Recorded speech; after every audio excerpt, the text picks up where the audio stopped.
Karanfilim ormana, ne kar baktın sen bana,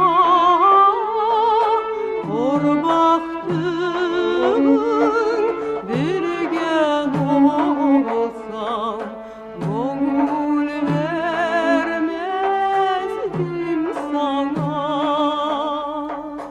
Kar baktın bir gen olsam, gönül vermezdim sana.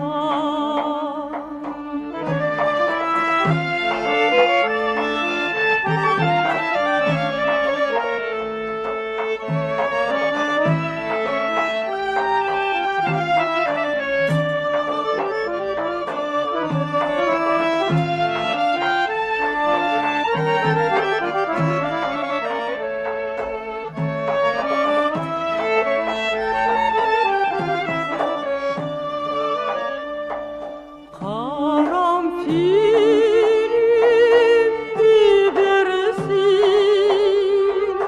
herkeslerden dülbersin. Dülberliğin men neyleyim, beni ağlatıp gezersin.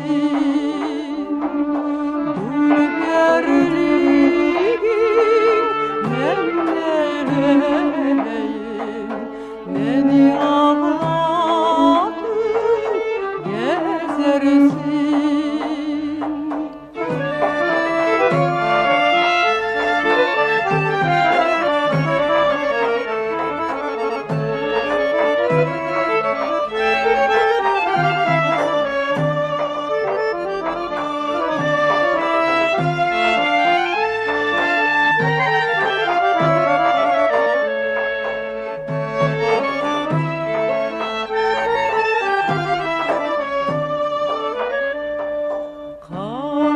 Karanfil